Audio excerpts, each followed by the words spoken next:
Police مقابلے میں نوجوان کی ہلاکت پر عدالت نے ایس ایچ او اور 3 پولیس اہلکاروں کے خلاف سندھ ہائی کورٹ نے قتل کا مقدمہ درج کرنے کا حکم دے دیا۔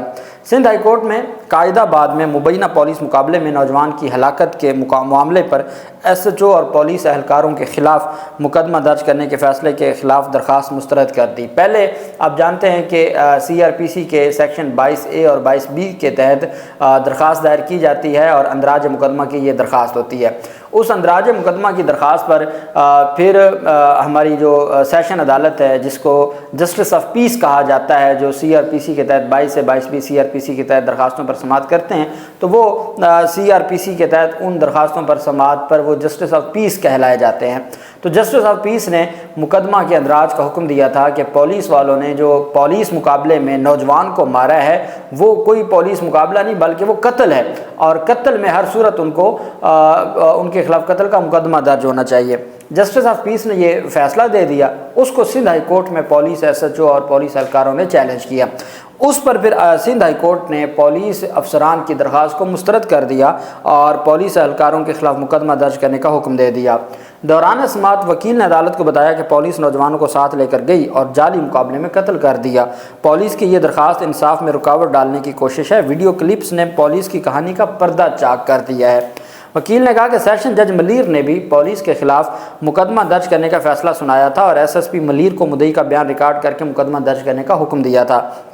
پولیس کے مطابق 8 جولائی 2024 کو ملزم مبینہ طور پر پولیس سے فائرنگ کے تبادلے میں مارا گیا۔ مدعی کے مطابق مقتول اور پولیس اہلکاروں کی تلخ کلامی ہوئی، جس پر پولیس پارٹی مقتول کو موٹر سائیکل پر بٹھا کر اپنے ہمراہ لے گئی اور بہمانہ طریقے سے قتل کر دیا۔ سیشن عدالت نے قرار دیا کہ ویڈیوز اور دیگر شواہد سے نوجوان کا قتل ثابت ہوتا ہے۔ بعد ازاں عدالت نے ایس ایچ او قائد آباد اور 3 پولیس اہلکاروں پر قتل کا 302 کا مقدمہ درج کرنے کا حکم دیا۔ ملزمان میں ایس ایچ او قائد آباد سمیت کانسٹیبل جہانگیر، مروت، اقبال حسین اور بابر علی ریند شامل ہیں۔ عدالت نے ریمارک دیا کہ ثبوتوں کی بنیاد پر ایس ایچ او بھی ملزم ہے، ملزم ایف آئی آر درج نہیں کر سکتے، ایس ایس پی بیان ریکارڈ کر کے مقدمہ درج کریں۔ وہ کہتے ہیں نا سونے پر سہاگا، پہلے تو عدالت نے کہا تھا، سیشن عدالت نے، کہ ان کے خلاف مقدمہ درج کریں۔ جب یہ معاملہ سندھ ہائی کورٹ میں گیا تو سندھ ہائی کورٹ نے کہا کہ جو چونکہ انہی کے تھانے میں مقدمہ درج ہونا ہے اور مقدمہ ایس ایچ او نے درج کرنا ہے اور یہاں پر ایس ایچ او خود ملزم ہے، تو جو ملزم ہے وہ خود مقدمہ درج نہیں کر سکتا،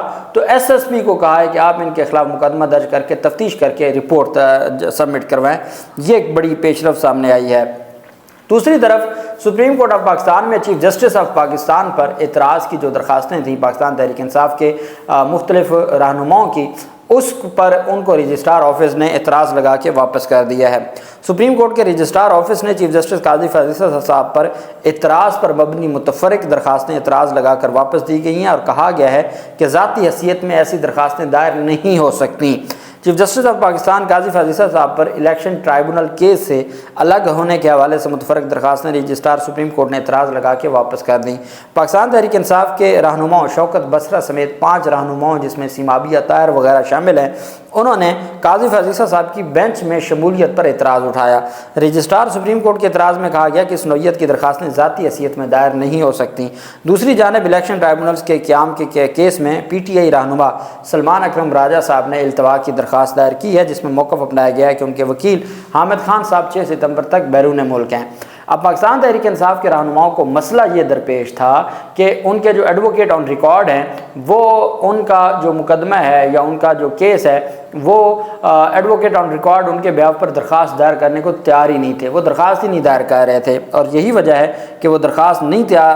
دائر کر رہے تھے اور ان کو ذاتی حیثیت میں درخواست دائر کرنی پڑی، اور اب ان کی درخواست کو اعتراض لگا کے واپس کر دیا ہے registrar office supreme court of Pakistan نے۔ دوسری جانب آپ جانتے ہیں مبارک ثانی کیس میں، مبارک ثانی کیس کا پہلے فیصلہ آیا، پھر اس کے اوپر ریویو آیا، ریویو میں الگ سے ایک فیصلہ آیا، اس ریویو کے اوپر اعتراض ہوئے، ٹی ایل پی کے ایک رہنما نے دھمکیاں دیں، وہ جیل چلے گئے، ایک روپوش ہو گئے، ساتھ پاکستان بار کونسل نے نظر ثانی کا کہہ دیا، اسلام آباد ہائی کورٹ بار ایسوسیشن نے کہہ دیا، اور اس کے علاوہ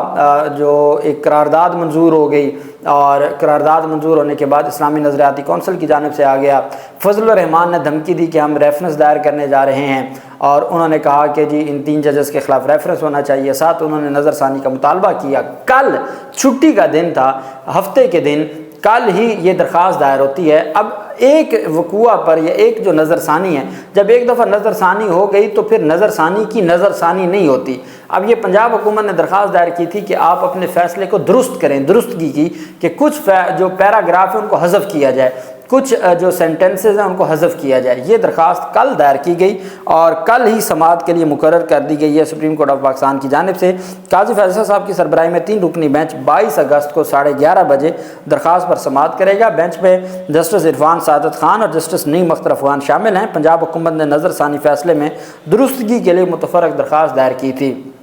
اب ایک بات میں آپ کو بتا دوں کہ پاکستان اس میں میرا خیال یہ ہے کہ سپریم کورٹ آف پاکستان کو جب یہ نظر آ رہا ہے کہ وہ اس معاملے پر بہتر انداز میں چیزوں کو ڈیسائیڈ نہیں کر پا رہی، چونکہ یہ اسلامک جورسپروڈنس ہے نا، پھر ہر جج صاحب کو اسلامک جورسپروڈنس پہ یا اسلامک جو تعلیمات ہیں اس کے اوپر عبور نہیں ہوتا، تو لارجر بینچ بنا لیں، اس میں منصور علی شاہ صاحب کو، منیب اختر صاحب کو، جو آئین کو سمجھنے والے بہتر سمجھنے والے ججز ہیں ان کو بھی ساتھ شامل کیا جائے، تاکہ یہ جو اتنا گمبھیر مسئلہ بن چکا ہے اور عوام پاکستان کی جانب سے بھی بار بار اعتراض آ رہا ہے، مذہبی جماعتوں کی جانب سے بھی اور بار ایسوسیشنز اور بار کونسلز کی جانب سے بھی، تو چونکہ یہ ایک سینسٹیو معاملہ ہے، یہ ہم سب کے ایمان کا معاملہ ہے، تو اس کو بہتر انداز میں